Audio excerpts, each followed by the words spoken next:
considère qu'en 2025, l'industrie mondiale des ETF atteignait près de 18 000 milliards de dollars d'actifs sous gestion. Mais alors pourquoi investir en ETF? Pourquoi est-ce que moi j'ai fondé le plus gros de ma stratégie sur l'investissement dans les ETF? C'est ce qu'on va voir ensemble aujourd'hui. Je vais vous expliquer déjà qu'est-ce qu'un ETF pour les débutants qui ne sauraient toujours pas ce que c'est qu'un ETF.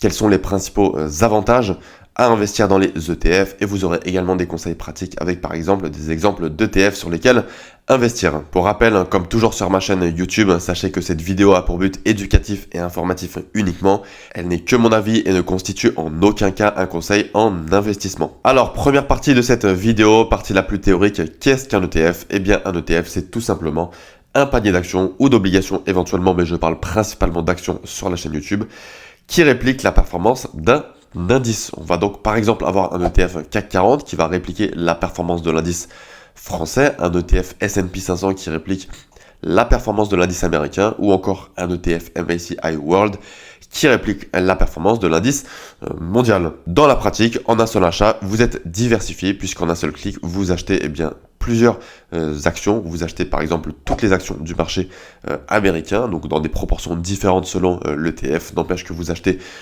toutes les actions du marché américain en un seul clic lorsque vous achetez par exemple un ETF qui réplique la performance du S&P 500. On en vient donc à la deuxième partie de la vidéo, qui est une deuxième partie un peu plus pratique. Quels sont les avantages des ETF? Alors vous l'avez compris, le premier avantage, c'est la diversification instantanée. En fait, lorsque vous achetez un ETF, vous achetez plusieurs actions de différents secteurs. Par exemple, en un seul clic, vous achetez par exemple des entreprises de la technologie, des entreprises en immobilier et ainsi de suite. Et donc, vous réduisez les risques liés à une seule entreprise. On est donc sur une stratégie, très différente du stock picking. Lorsque vous achetez une seule action, ici vous achetez différentes actions de différents secteurs. C'est ce qui permet de vous diversifier en un seul clic. Le deuxième avantage des ETF, c'est la simplicité. On n'a plus besoin d'être un expert pour investir en bourse et pour gagner de l'argent en bourse. Vous achetez un seul produit et vous suivez l'indice. On est donc sur un investissement très simple, mais parallèlement très efficace, puisque vous êtes diversifié, vous avez réduit vos risques, comme j'en parlais dans le premier avantage. Autre avantage, des frais très faibles. Alors lorsque vous achetez un ETF, vous passez par une société de gestion, donc cela peut être par exemple Amundi, Xtrackers, iShares, et ces frais sont beaucoup moins chers que la gestion active. En général, ils sont compris entre 0,07% et 0,2-0,3% si vous investissez sur les bons ETF lorsque vous investissez en Europe. Alors je vais vous donner un peu plus tard dans la vidéo des exemples d'ETF pour qu'on regarde ensemble les frais. N'empêche que de façon annuelle, lorsque vous investissez sur un ETF qui a des frais annuel de 0,07%, 0,1%, 0,2%. Cela reste très faible lorsqu'on regarde la performance historique du marché américain qui est aux alentours de 10%. Donc effectivement des frais très faibles, très intéressants lorsqu'on veut une bonne rentabilité à long terme. Pour rappel, la gestion active, lorsque vous confiez votre argent à des frais beaucoup plus élevés, c'est la raison pour laquelle j'ai choisi les ETF pour le plus gros de ma stratégie d'investissement. Autre avantage finalement plus pratique, c'est la performance prouvée sur le long terme.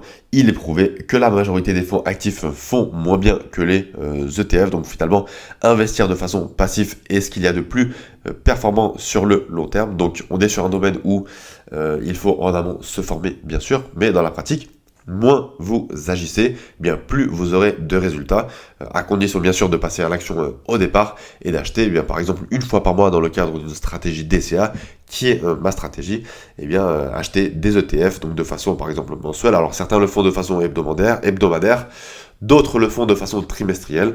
N'empêche que je trouve que de façon mensuelle, c'est très pratique et cela permet de lisser les points d'entrée. Et enfin, c'est un outil accessible à tous. Il est d'ailleurs disponible également dans le PEA si vous investissez en France via le PEA. C'est un outil qui est connu pour sa simplicité, et même si vous êtes débutant, même si vous ne savez pas analyser une entreprise, vous pouvez passer à l'action, vous pouvez investir en bourse et vous pouvez avoir une stratégie ETF. Vous l'avez compris, de par tous ces avantages, investir dans les ETF est très intéressant. Vous n'avez plus besoin d'entrer sur votre courtier tous les matins pour suivre les niveaux de bourse. Au contraire, il est très important de prendre du recul et d'avoir un horizon d'investissement de long terme d'au moins 10 ans, idéalement même 15 ans ou 20 ans c'est encore mieux et c'est une stratégie qui permet d'avoir de très bons résultats sur le long terme. Si l'on passe maintenant sur mon écran, on va voir un exemple d'ETF qui est un ETF monde, donc MSCI World, qui réplique la performance de l'indice mondial, donc géré par iShares. Alors, pour retrouver cet ETF sur votre broker, vous avez juste à copier le code ISIN qui se trouve ici. Donc pour rappel, j'utilise toujours le site JustETF pour choisir mes ETF et dans la ligne du dessous, vous avez toutes les informations les plus importantes. Donc TER, ici, ce sont les frais de gestion annuels. Ici, on a des frais de gestion annuels de 0,2%. Donc franchement, c'est faible quand on a un indice qui fait plus ou moins 10% par an. Alors ici, MSCI World, c'est l'indice monde, mais je rappelle que la plupart en tout cas les entreprises les plus représentées dans le MSCI World sont les entreprises américaines. Donc on n'est finalement pas très loin d'un indice américain.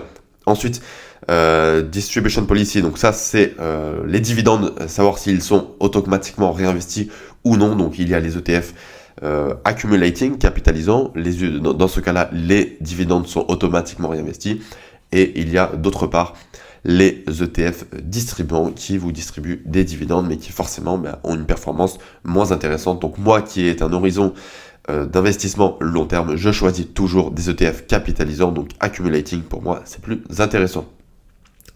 La réplication, donc vous avez deux types de réplication pour rappel. La réplication physique qui vous permet de détenir réellement les actifs, et la réplication synthétique qui implique un risque de contrepartie. Alors moi qui n'ai pas de PEA, j'utilise toujours une réplication physique car je souhaite posséder réellement les actifs, mais si vous investissez sur des actions américaines, et que vous investissez via un PEA, vous devrez utiliser une réplication synthétique. Ensuite, vous avez la taille du fonds, et ensuite sur la page, vous avez toutes les informations. Donc la performance, par exemple, ici sur 5 ans, on est près de 100%, donc on a presque fait 1 x 2.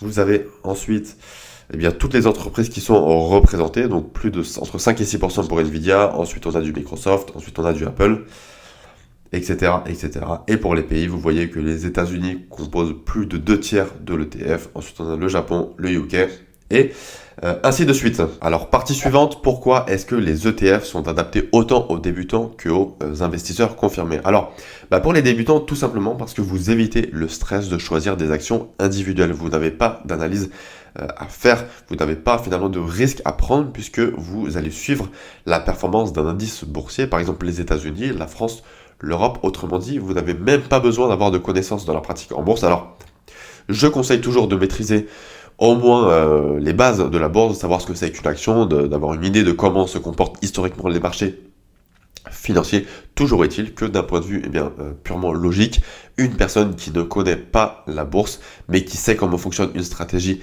DCA, peut tout à fait avoir de très bons résultats. Donc les ETF sont parfaitement adaptés aux débutants. Enfin, c'est justement le meilleur outil que moi je vois pour les débutants lorsqu'on veut investir en bourse.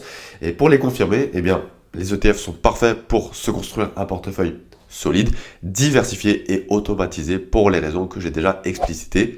Même si vous savez analyser une action, vous l'avez vu, on en a déjà parlé, l'investissement passif surperforme bien souvent l'investissement actif qui consiste à analyser des entreprises et à faire régulièrement de l'achat-revente. Ici, on investit de façon passive. Alors oui, c'est très ennuyeux, mais en bourse à long terme, les stratégies les plus ennuyeuses sont les stratégies les plus performante. Donc c'est une stratégie qui va vous faire gagner du temps et surtout de la tranquillité d'esprit. Et partie finale, passer à l'action. Évidemment, sans passage à l'action, vous n'aurez pas de résultat. Alors c'est très bien de suivre des conseils sur la bourse, c'est très bien de suivre mes vidéos, n'empêche que si vous ne passez pas à l'action, vous n'allez pas gagner d'argent.